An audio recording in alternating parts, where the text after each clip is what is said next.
A veteran FBI counterintelligence official has come forward with a new whistleblower complaint alleging that the investigation that he was conducting into Trump's allies, including Rudy Giuliani and his work in Ukraine, that investigation was killed by his superiors at the FBI.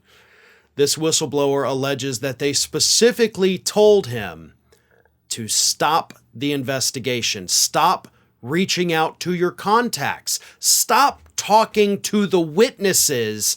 We don't want this investigation to go any further. This investigation, of course, had begun while Donald Trump was in office, continued once Joe Biden got in office. Then basically last August 2022, the agent says he was called in, and that's when they effectively and efficiently killed his investigation. He recently, this whistleblower, spoke to Business Insider on the condition of anonymity. And here is what Business Insider wrote.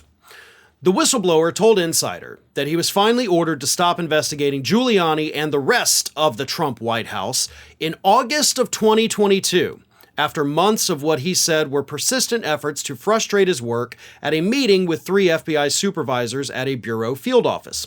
Insider was able to support the agent's account of the meeting with a second source who had knowledge of what took place. So it's not just one person making these accusations. They contacted a second source who knew about the meeting, may have been present, and confirmed this. That's important. He said the meeting had been called to discuss the 14-year veteran's job performance. As one of the Bureau's few Russian-speaking counterintelligence specialists, he maintained a network of overseas sources that had been utilized by agents across the country to investigate everything from money laundering to political corruption, his statement said. He said his work had been recognized with 8 consecutive years of excellent or outstanding performance appraisal reports running from 2010 to 2018, and he had been tapped to help verify information obtained by investigators working for Robert Mueller during his time as special counsel. But in the August 2022 meeting, he was called onto the carpet to discuss performance issues and concerns and was given suggestions for how to improve, the agent's account provided to lawmakers said. The directions he received included a strict prohibition on filing intelligence reports relating to Giuliani or any other Trump associate. He has submitted his complaint, a 22-page complaint, to the Senate Judiciary Committee. Now, I know you're wondering, why is he sending it to the Senate, right? Don't we have the House of Representatives? We have a select committee on the weaponization of the government. This seems like perfect material for weaponization of the government. The government stepped in and said, stop investigating Donald Trump's friends. So you would think, especially because technically it happened while Biden was president, you would think Jim Jordan would be all over that, but the whistleblower says no. He did reach out to Jim Jordan's office, and they seemed interested at first until he confirmed to them that the Hunter Biden investigation had been on the level the whole time. There was no weaponization.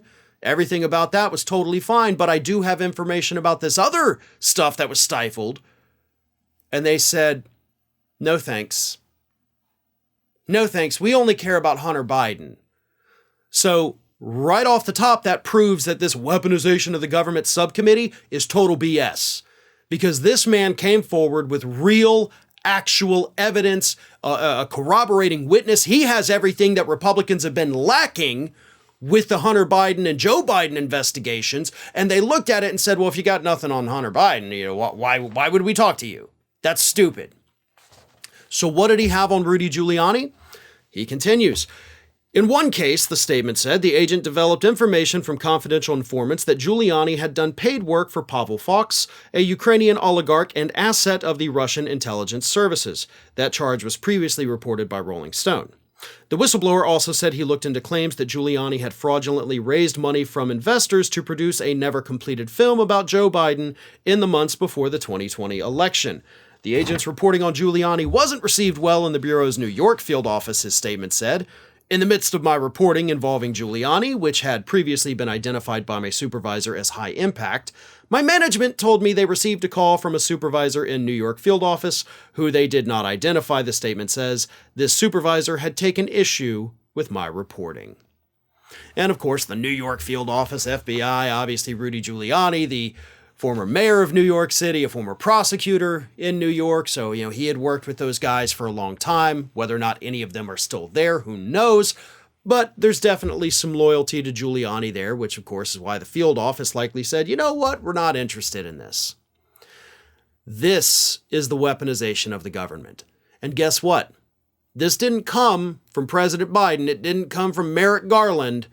This came from loyalists within the FBI who didn't want to see anything bad happen with Donald Trump, didn't want to see anything bad happen with Donald Trump's friends, did everything they could to protect them, and now will likely never know the extent of this possibly criminal activity. And Jim Jordan doesn't care at all. Hey everyone, this is Aspen. And did you know that for the low cost of $0 per day, you can subscribe to the Fair and Balanced YouTube channel. We also encourage you to like, comment, and share. But again, click that subscribe button and help Aspen not be so grumpy.